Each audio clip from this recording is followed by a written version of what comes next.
Oh, do we have the YouTube thing up?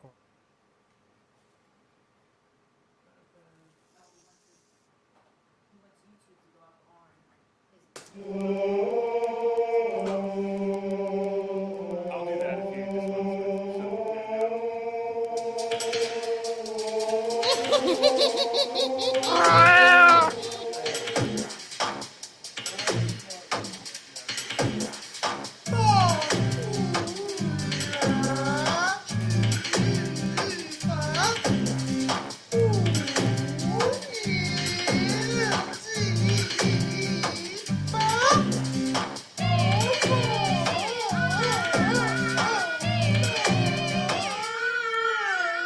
Incredible.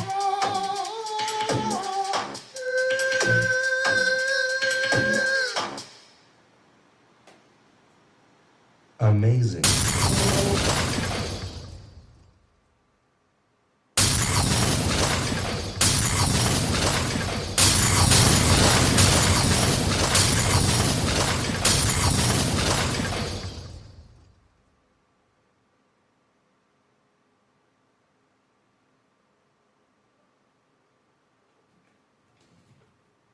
Bedford TV airwaves, the most award-winning show to ever hit the Bedford TV airwaves, or any airwaves for that matter, north, south, east, west, backwards, frontwards, diagonally, sideways, up, down, all around the world, the Wrestling Connection. I am your host, Fedorable Felon, your connection to the wrestling world, the perfect Ken.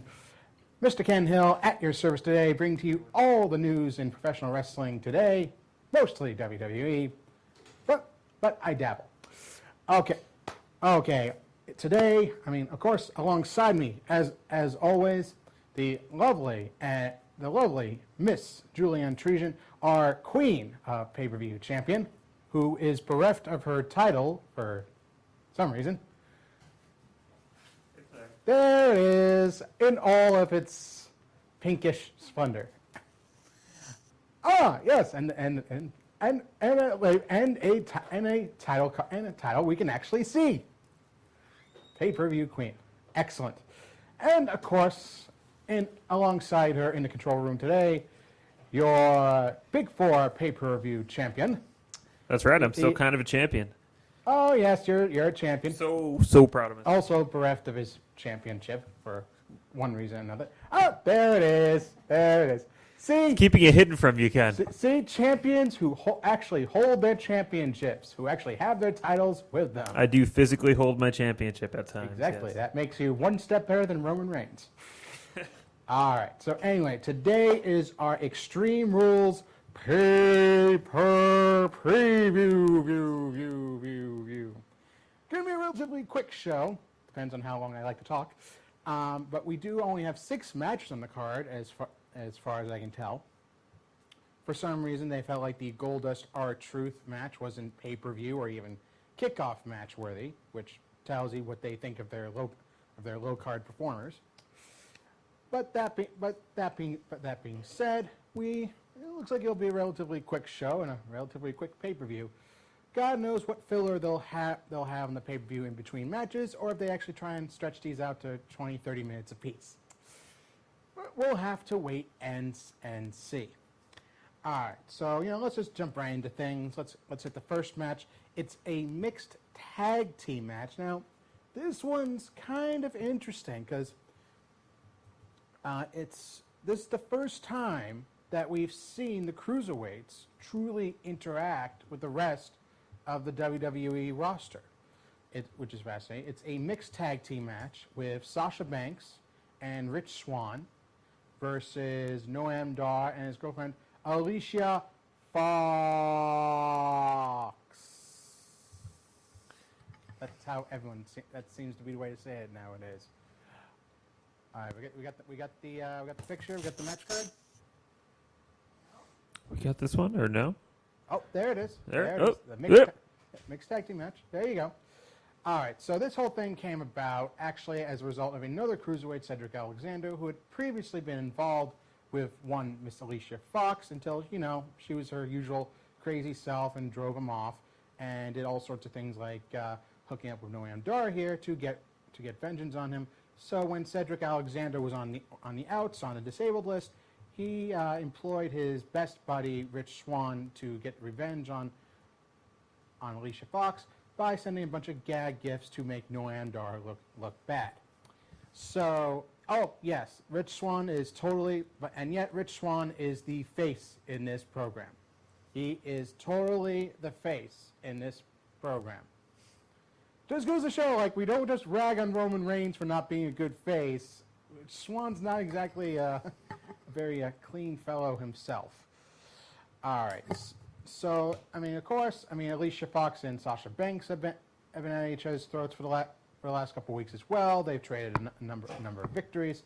So, of course, you had the big blow-off right here with a mixed tag team match. Like I said, first time cruiserweights have really been involved with anyone outside their own division. So it is a nice sight to see that, finally they're intermingling with the rest of the roster.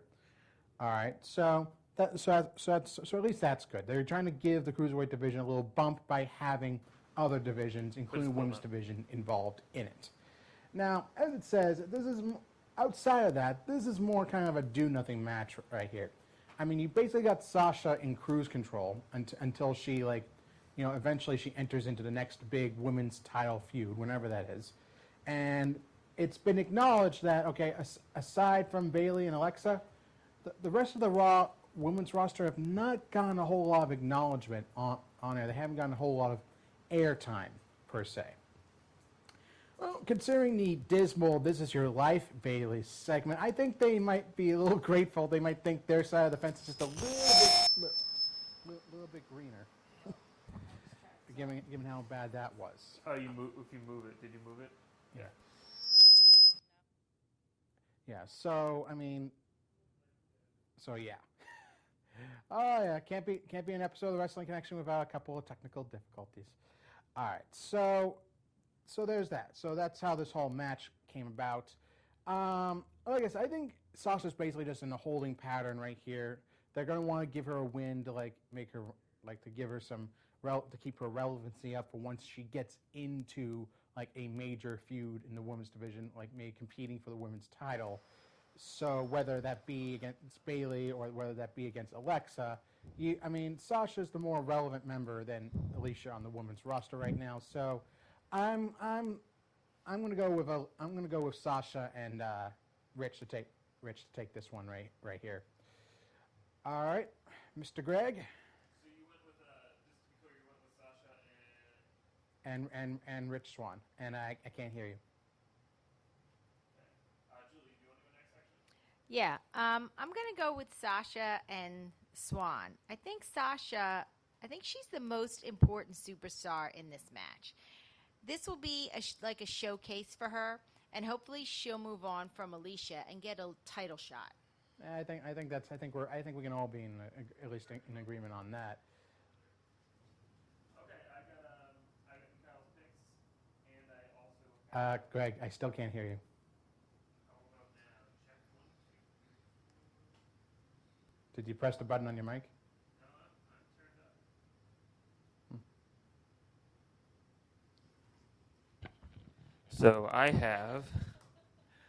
I'll figure that out in a second. I have my pick, Nick's picks, and Mikhail's. So Mikhail is going to go with. You ready? Moment of truth. Noam Dar and Alicia Fox. Really? Did he give reasons for these or just picks? Just picks. All right. Julie, who'd you go with? Sasha, Swann? Yes, I did. I am also going with Swann and Sasha, and then Nick is with Mikhail. All right. So, Greg, why do you think Sasha and Swann? I usually go Sasha because she's from the area, so I don't really have a much better reason than that. But at least for once, I do have a reason. Yeah, hometown pick. I mean, why not? Why not? I can't fault you there. All right. So we got three for Sasha and Swann. We got 2 for Dar and Fox. All right. I guess I could understand, but still, though, Dar is not doing much of note in the cruiserweight division, and Fox has always been on the outside looking as far as the women's division go. Unless they're have Alicia in the next line for a women's title match, which I honestly can't remember the last time she was actually in line for anything. Maybe at the bank. Or at the loony bin. true. Okay, so moving on. So moving on from there. Actually, to the women's championship match. While we're in the same subject, something straight out of the mind of Vince Russo. It's a kendo stick on a pole match, and I gotta say this.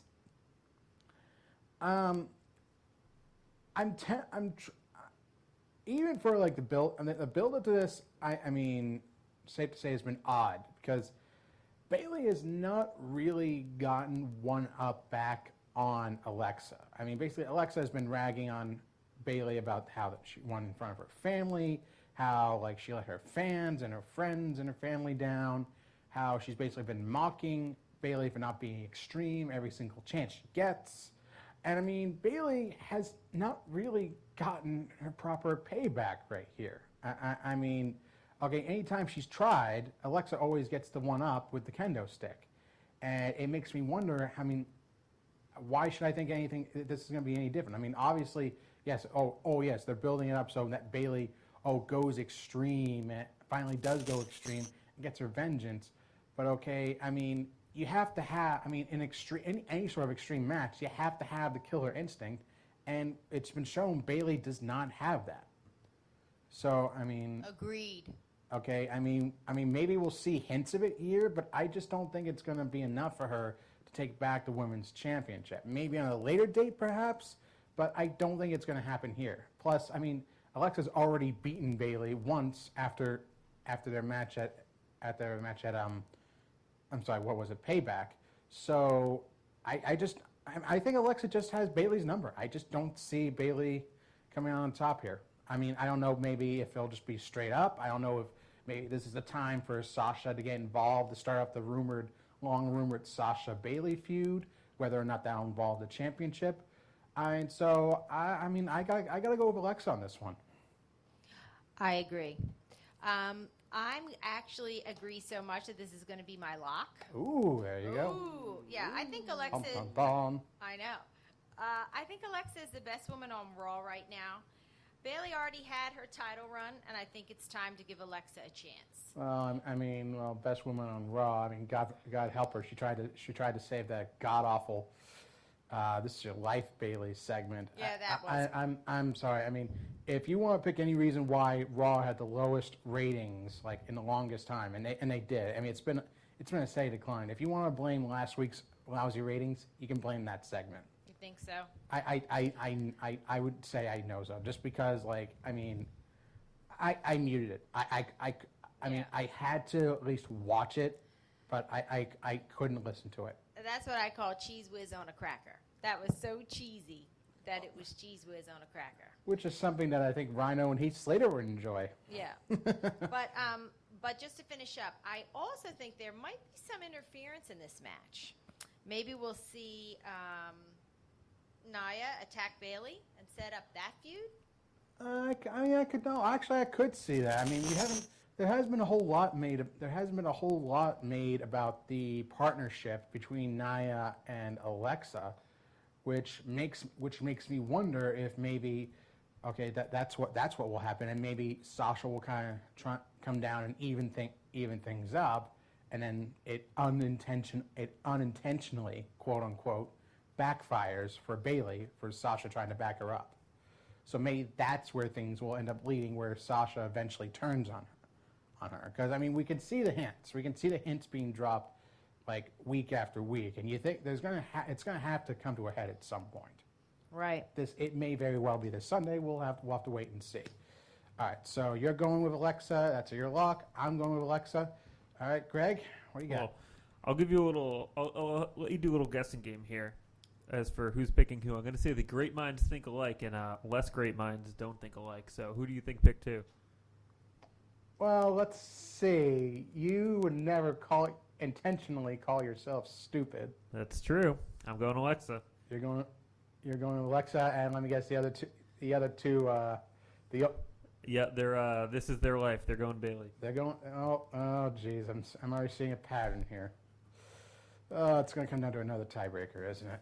It just might. I'm actually starting to invest. I'm starting to think that maybe your Connect 4 idea might not actually be a bad idea. I'm in. I'm in for a whole Well, Connect 4 show. It's just like I mean, how many times has it come down to a tiebreaker? How many times? A shocking amount, frankly. Because almost everyone picks the same. I mean, one way or another, it ends up being a tie. So I'm starting to think that maybe that might be a little more interesting idea. So I'll have to think about it. All right. So in the meantime, let's move on to the next match. Now this one is just I don't get the extreme part of the concept right here. This is for the Intercontinental Championship. You have Dean Ambrose defending against The Miz. This is a match where Ambrose can lose the title via disqualification. Not count out, not anything else, but via DQ. So, okay, I'm just going to talk about the big elephant in the room, the most obvious thing right here. Maurice can attack Miz at the ring of the bell and get him disqualified. All she would have to do is just slap him, kick him below the belt, whatever. Ref rings the bell, Miz wins the title. That's it. That could be. That could be the entire match right there. Just by that logic. I mean, the ref wouldn't have a choice. Okay, he'd know it'd probably be a setup. But again, you wouldn't be able to ignore it because she blatantly attacked him. I mean, so look, I'm sure WWE. I'm sure they'll find some way to try at least avoid this plot hole. But it's ultimately going to end in some shape or form with Miz blatantly forcing a disqualification. They've built it up. They built up the stipulation so much. I mean, they had Ambrose more or less get intentionally disqualified the last time out. So you have to think, oh yeah, that's going to come back to bite him. So I'm going to go with Miz, and I'm going to make it my lock. I just don't see how they can avoid this. I mean, either they have Ambrose win, which would be pointless. I mean, why else would you come up with a stipulation right here? Or you have Miz win via disqualification. There's only one or two outcomes right here, and the first one doesn't make a whole lot of sense, considering how much they built up this not at all extreme stipulation. It's unique, but okay, this pay-per-view isn't called unique rules, it's extreme rules, which would imply some form of PG-rated ultra-violence. And that's not what we're getting here, but that's my 2 cents. God forbid. So I'm going with Miz. Miz is my lock. I just don't think they can avoid the stipulation right here. Come on. Can you put my... Yeah, I got you. Okay. All right. I agree. I'm going with The Miz. Oh. I think Maurice is either going to interfere. I think she will interfere and hit him so that Ambrose gets disqualified. Or we'll see an interference, maybe from the Drifter, Elias Sampson. Possibly. It could be actually that actually seems more feasible than it makes more storyline sense, considering Miz kind of popped Sampson just to show that, oh hey, you can get disqualified very easily. I mean, just to prove the point, and Sampson may just pay him back in kind. That makes sense. All right, so Greg. All right, so I'll go Mikhail first. He is going Dean Ambrose, lock of the night. Oh boy, we both locked on the same match. This should be interesting. Opposite though, which is interesting. Nick is also going with Dean Ambrose, and I'm going with The Miz, but I am not going to lock it. All right, so what's your take on this? You know, the whole Ambrose can lose via DQ. Like you said, it seems silly to introduce a stipulation and then not use it. Okay, if you're not going to make an extreme rules match or a ladder match or something, and you're going to pose a stipulation like this, follow through on it. Yeah, that's what I'm thinking too. I think this one's obvious, but not as obvious as what I think my lock of the night will be. Alrighty. All right, so let's see. Okay, we got the Intercontinental title match, we got the mixed title match, we got the women's match. We're halfway there. All right, so I believe the next match on our plate is, drum roll, And what we got? All right. The steel cage match. This is a steel cage match for the Raw Tag Team titles. The Hardys defending against Sheamus and Cesaro. Now, okay, Matt won a match against Sheamus a couple weeks ago to determine the stipulation for this match, which was steel cage, which I found odd, except for the fact that we've seen Jeff Hardy dive off just about anything and everything, so including steel cages. So I guess in hindsight, not much of a shock there. But I feel like this is more in the wheelhouse of Sheamus and Cesaro, who are just like they're younger, they're stronger, they're more brutal than the Hardys. And you gotta admit, it feels like the nostalgia run right here is running a little low right here. And the fact is, you had Sheamus and Cesaro put over in a big way by basically have them run through the entire tag team division. Literally, they were one of the first teams in tag team turmoil a few weeks ago. Went through every other team on the roster to win. So like that's not hyperbole. They literally beat every other team.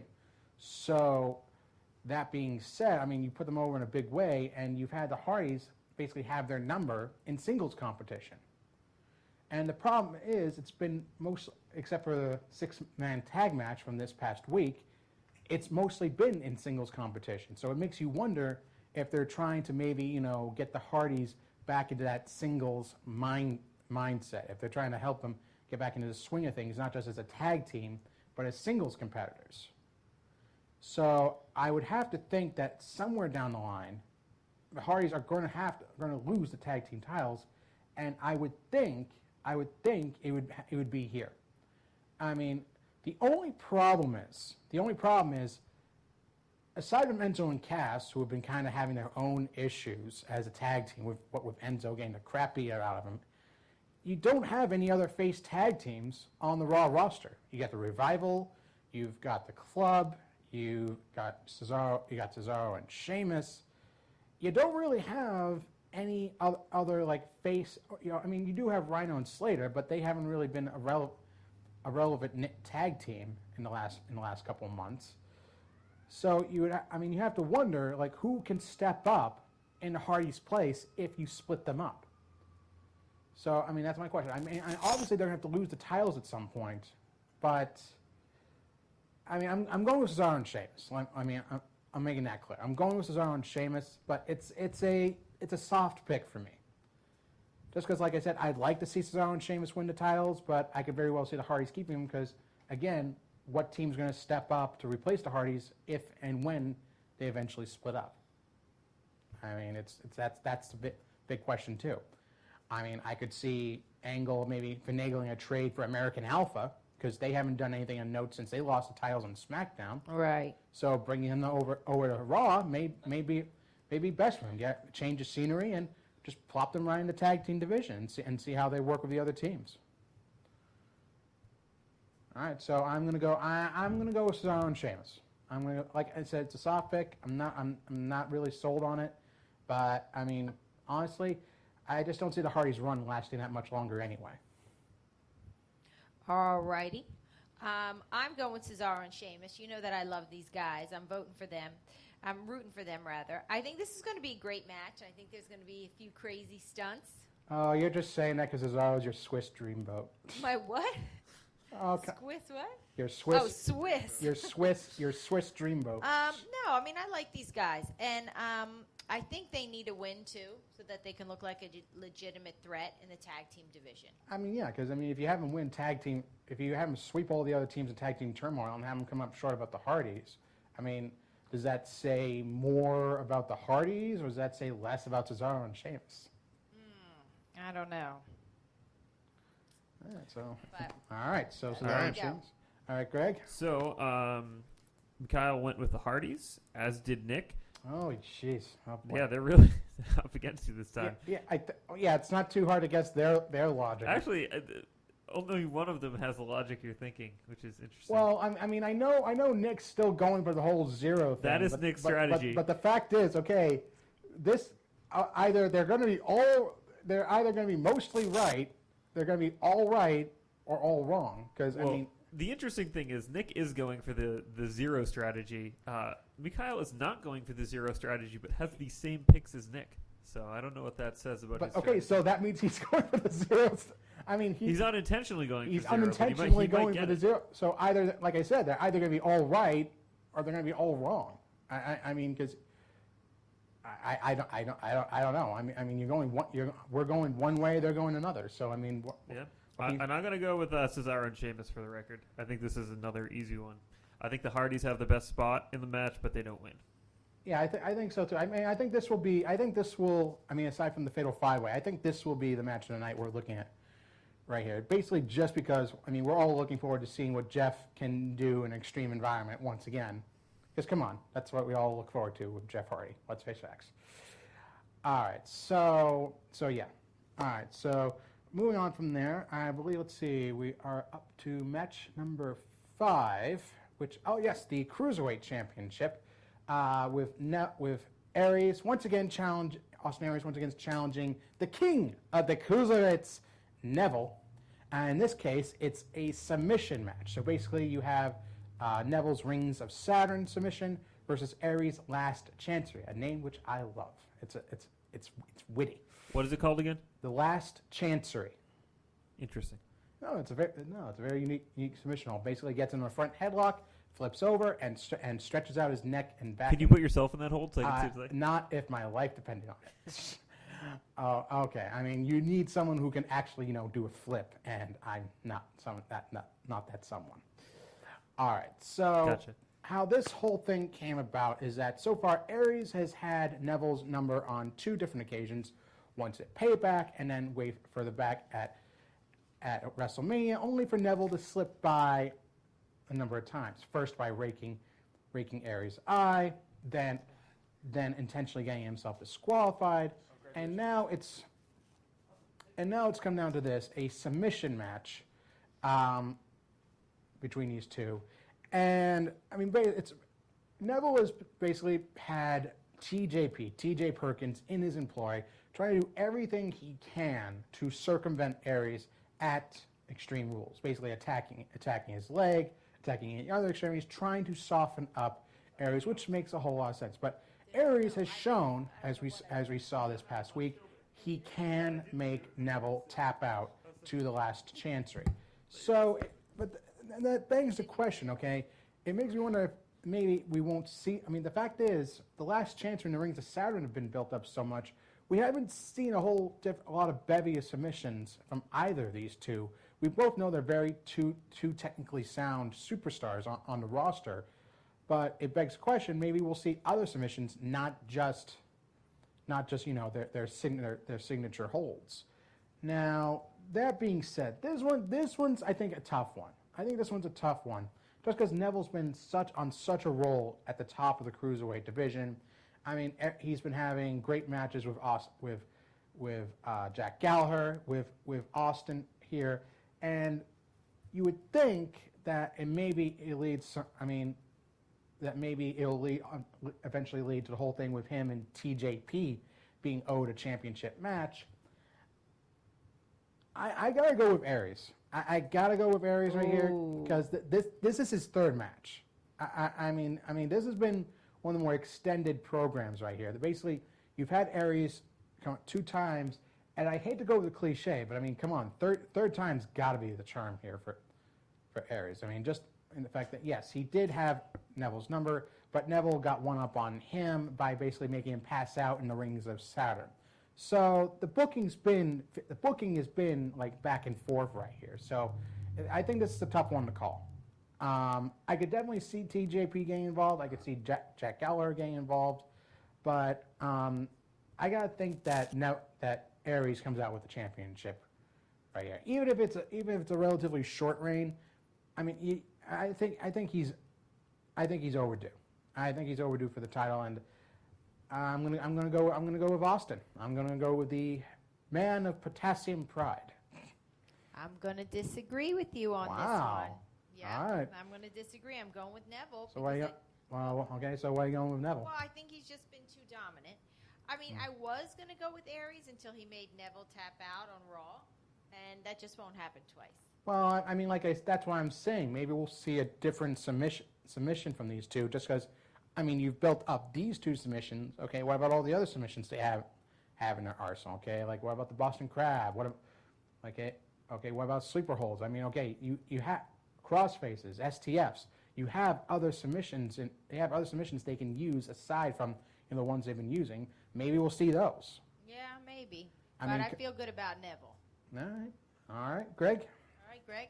I am also going to go with Neville. I'm going to make that one my lock of the night. I do Oh. feel good about this. Nick is going with Aries as his lock of the night, and Mikhail is going Neville as well. So finally, Mikhail and I agree on something. And Nick and Mikhail don't. Nick and I strongly disagree on this one. I have Neville for the lock, and he has Aries. Maybe I should. Maybe I should pick. I mean, if I agree with Nick, that doesn't usually hold high hopes for my pick. Yeah, it's a little scary. Yeah, it's a little gamble right there. But all right, we'll see. All right, so that brings us to our main event, the Fatal 5-Way, that determined a new #1 contender for Brock Lesnar's Universal Championship. You've got Seth Rollins, Samoa Joe, Finn Balor, Bray Wyatt, and of course the beloved Roman Reigns. And I say that with all of the sarcasm I can possibly muster. All right, so how this came about is that all 5 have basically thrown their hand in the ring as wanting to be the one to challenge Brock Lesnar, including Roman Reigns, who said the interesting statement, "Oh, yeah, oh yes, I've beaten Brock." Roman, sweetheart, you didn't. Okay, you didn't beat Lesnar. No one has beaten Lesnar except for Goldberg, and Goldberg is gone. All right. So aside from that little faux pas right there, all these men have legit reason to want to challenge him for the championship. Rollins feels like, that he's on the biggest role of his life since beating Triple H and Samoa Joe. Joe basically thinks that he can go toe-to-toe with Lesnar in terms of suplexes and basically withstanding all the punishment that the Beast can dole out, which I could actually buy. I mean, plus a match between Joe and Lesnar, that'd be about as hard-hitting and brutal as you could get if you have both Joe and Lesnar on a motivated streak. All right. I mean, Balor obviously never lost the championship when he won it last year at SummerSlam. Of course, he had to forfeit it due to injury, but the fact that you had Paul Heyman, come out and give his personal endorsement to wanting Balor in this match, I think lends a lot of credence to Balor coming away with the win right here. Of course, you have Bray Wyatt. This one's, I think, more intriguing than actually possible. I mean, obviously, we've had hints of Lesnar and Wyatt squaring off at one time or another. I'm just not sure. I mean, it doesn't seem like the crowd's totally sold on the idea. Wyatt's obviously been pushing to see him and Lesnar tangle. I'd be curious. I'm just not sure how well the match itself would go off. Then, of course, you have got Roman versus Lesnar. The thing about this is, and this is where I think it gets confusing. It's just, I mean, obviously, I think the long-term plan is Roman versus Brock. That's supposedly what the long-term plan is here. But at the same time, you don't want to give that away at a pay-per-view called Great Balls of Fire. I'm sorry. Yeah. I mean, we could see it. I could see Strowman getting involved and costing Reigns the championship. At the same time, though, we could very well see Strowman get involved in this match. It's a fatal 5-way, no DQ, Extreme Rules, anything goes. I mean, supposedly he's out for 6 months. Okay, when has WWE.com ever been accurate about any medical findings whatsoever, especially when it pertains to their upper echelon of superstars? We've seen them gone for 6 months, say they're gone for 6 months, and come back in 3 weeks. I mean, okay, we've seen Cena say, "Oh, he'll be out for a year and a half," comes back at a Royal Rumble or a Survivor Series. Okay, just because WWE.com says it never means it's set in stone. So, I mean, well, here's the thing, and the other thing is it's a multi-man match. it's a multi-man match. I think to be fair, we would want to have a first and second pick right here, just because like you have 5 superstars. There's equal possibility that there's a pretty good likelihood that any one of them could come away with it. I mean, it seems like more in favor of like a Rollins, Balor, or Reigns. I think it'd be fair to do a first and a second pick right here. If I had to go with a first pick, I would have to say Finn Balor, just because like I mean we've seen the ringing endorsement from Heyman. Just because I mean obviously it would be a good way to get Balor back into the main event swing of things by having him face Brock Lesnar, getting back into a big match environment. If I had to go with a second pick. How many picks are we making here, Ken? Yeah, we're only prepared for one. I'm only making one. I mean, it's a multi-man. I mean, it's so a you big. got to go big or go home. I say you take one. We can hear what your second thought would be, but Yeah. we're all just picking one, I'm right? doing one. Well, I mean, we've always done 2 picks for like multi-man matches, like more than 4 jeez. people. All right, I'll need a minute to prepare. So if you could just go on about I this mean, one. if you guys, All right, I'm prepared. I think I know what I'm going to do. I mean, if you guys want to go with 1 pick, I mean, I'll go with the one pick. No, that's fine. We can do Your 2. show, Ken. All right, so look, I mean, look, I'm trying to give us all ample opportunity here. I mean, like I said, you have a number of guys, and there are a number of remote possibilities right here. So the point Who being, was your first one? One more time. my first pick would be Finn Balor.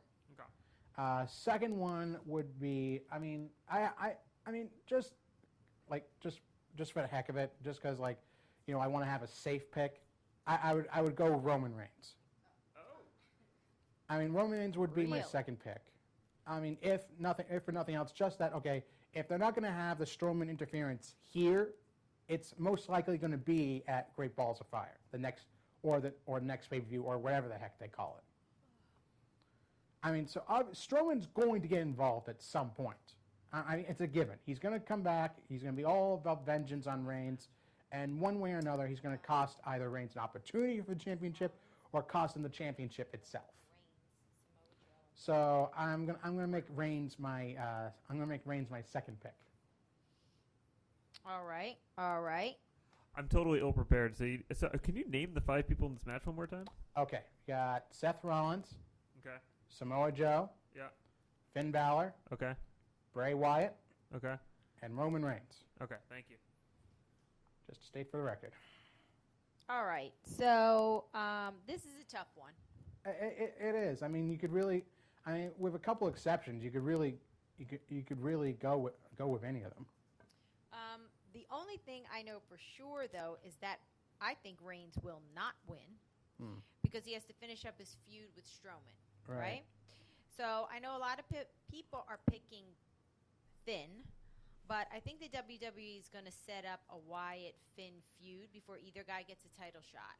What do you think? It's possible.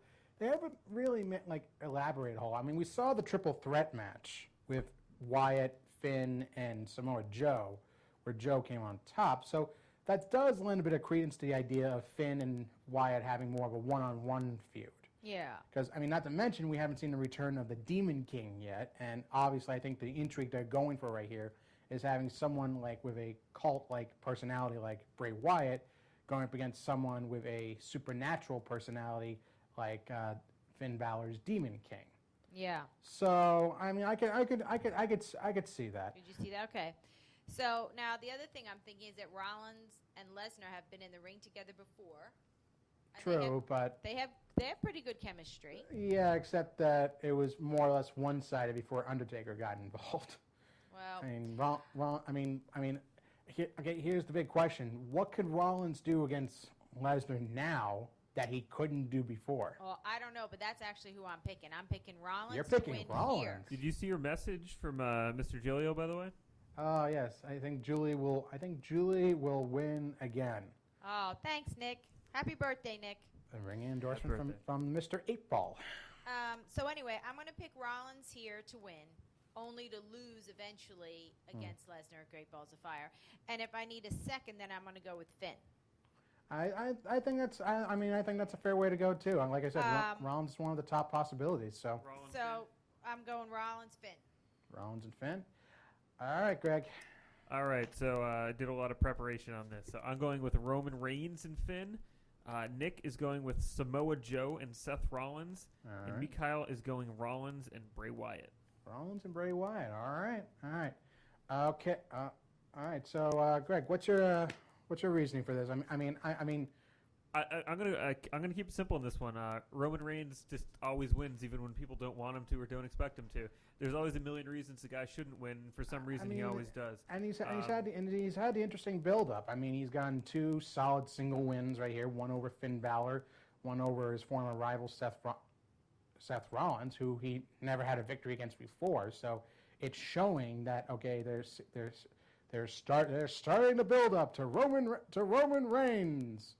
Everyone loves Roman Reigns. Roman Reigns. All right, let's not start that up again. Okay. All right. So, no, I mean, I get it. Okay, but I mean, just like, if you're going to do it big. Do it at SummerSlam, at WrestleMania. Don't do it at Great Balls of Fire. I mean, goodness gracious.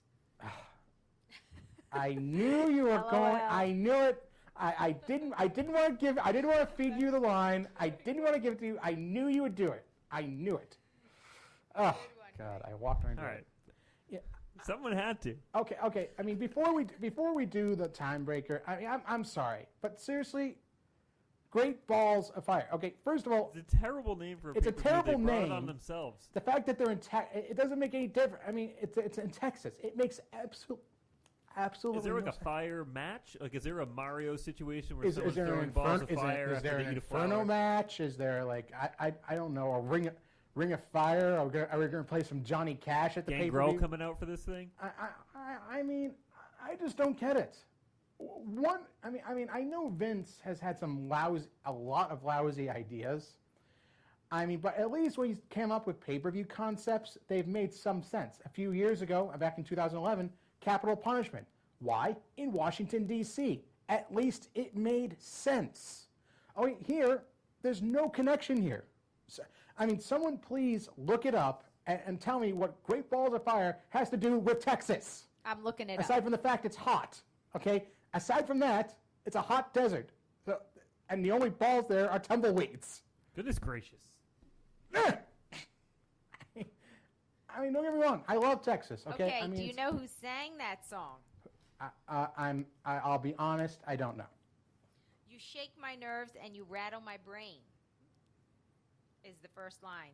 The answer, do you know who sings it? Buddy- Jerry Lee Lewis. Jerry.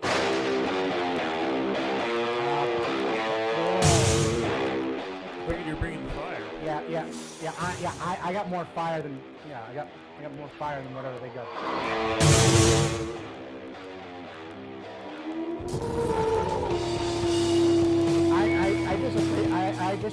I just appreciate that I'm able to say the word balls and not worry about that. Sure. It's true. Because I had an interesting pun all set up. I just had an interesting pun with Miz and Maurice. How Maurice will probably kick Miz in his not so great balls, and what kind of fire will the match really have? But I'm bummed. But the point being is, okay. So was Jerry Lee Lewis born in Texas? Dare I ask? Hold on, I just lost you. Where'd you go? I'm right here. I'm looking that up right now, actually. Okay, if he was born in Texas, okay. But if he's not, then there's absolutely Well, nothing. Negative. Is Louisiana in Texas? No. Okay, then no. It's in the South. It's not in Texas. The song was Okay. recorded in Tennessee. In Tennessee. Is Tennessee in Texas? No. Just checking. Okay. Oh, good grief. Let's see. Goodness I'm gracious. trying to look for something. I mean, there's. Jerry Lee and Lewis all have the letter E, as does Texas. Okay, but here's. Okay, wait a minute. There was a film called Great Balls of Fire, Oh God. played where Jerry Lee Lewis was played by Dennis Quaid. Maybe Dennis Quaid was born in Oh, Texas. good God. Oh, good. I'm not saying it. I'm not saying Dennis it. Quaid, born in Houston, Texas. Oh, come on. That's about the most vague reference. Are you kidding me? Yes, that's it. So he was played by Dennis Quaid, who Yes. was born in Texas. And he went to the University of Houston. So that... Which brings me to my next thing. So, Oh, Dennis Quaid was born April 9th, 1954. So for my time breaker, I'm going 1954. Nice. at least it's a time that makes sense. Nice. 19 minutes 54 seconds. All right. Oh my God, that is hilarious. Oh my God. So if that's okay, first of all, I mean, when was the movie put out? Derek, Julie, look that up real quick for me, please. when was the movie put out? Because I'm curious about that. Because I mean, this just has 60s or 70s reference all over it. I mean, seriously, if that's what Vince is going for, then this is just I'm looking it up. Hold on. this is the epitome of him being so far outdated, it's no longer funny. All right, looking. Moment of truth. Looking. All right, let's see. The film, Was produced. you wanted to know when? When? 1989. 1989. Okay, so we have a movie that's 28 years out of date. 28 years. Okay. Dennis Quaid, 1989, and okay. Oh yes, he went to the University of Houston. Okay. Like, I mean, I'd love to hear the logic behind this. I'd love to hear what Vince's reasoning is for calling this pay-per-view Great Balls of Fire. If it's the same exact reason, oh, he was played by Dennis Quaid, who went to Houston, who went to the University of Houston. No one cares, Vince.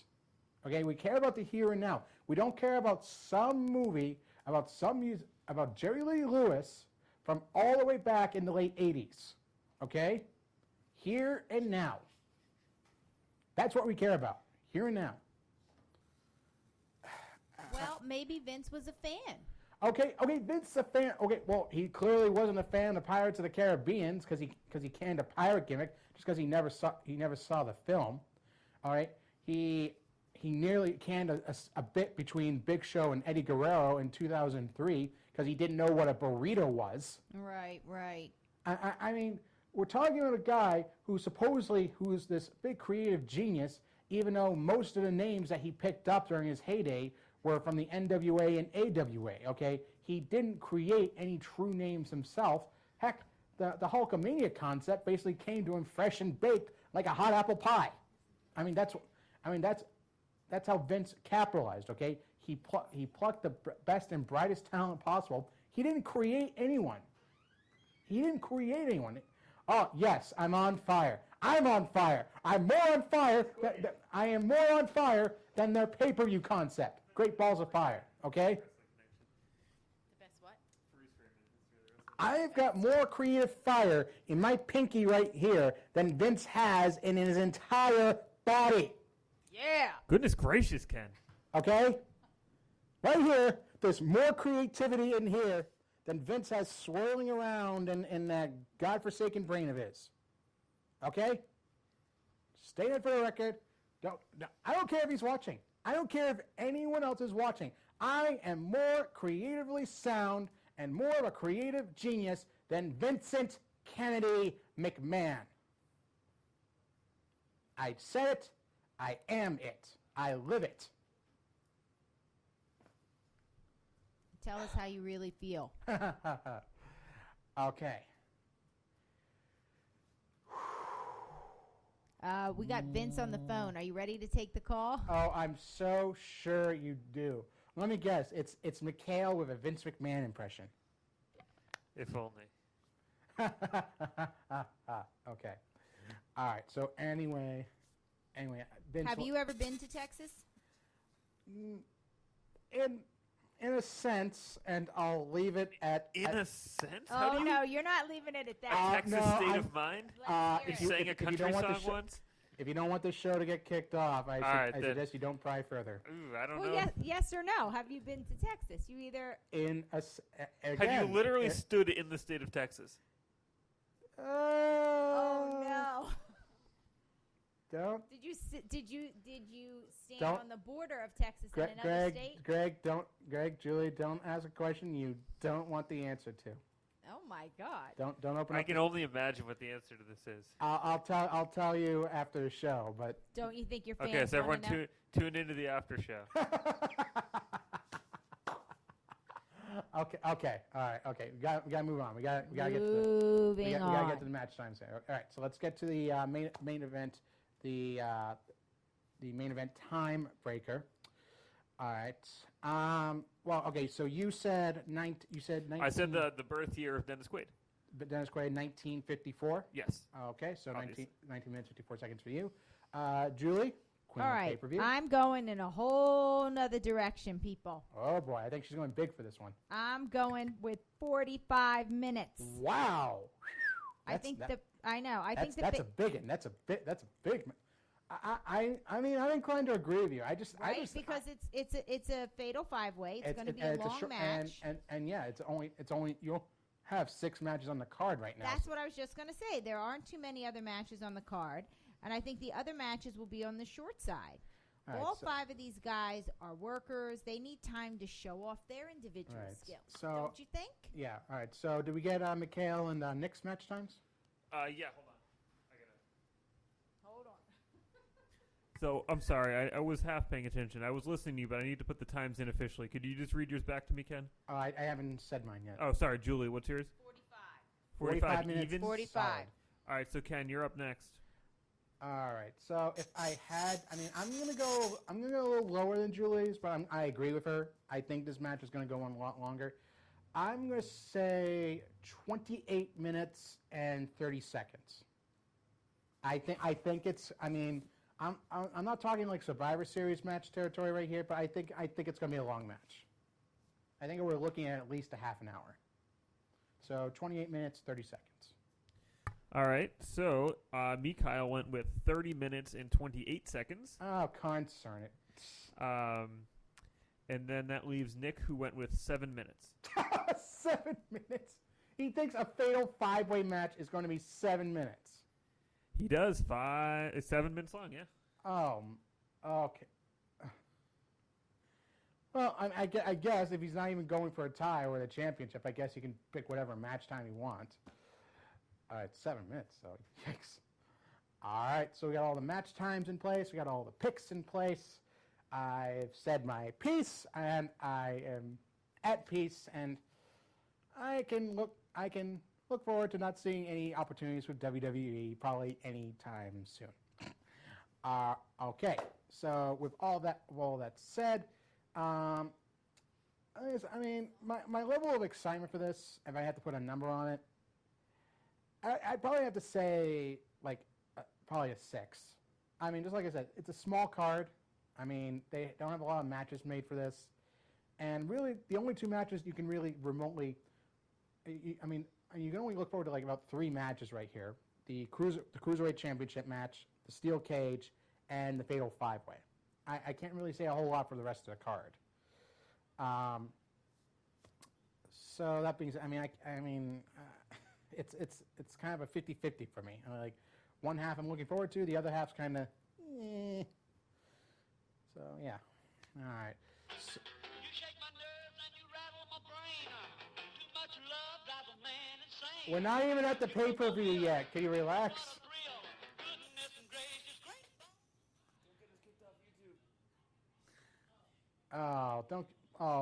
Don't tell me you just got kicked off. We'll find out. Oh God, Julie.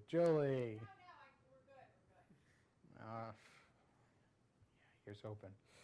All right, so like I said, we got the pay-per-view coverage coming up this Sunday.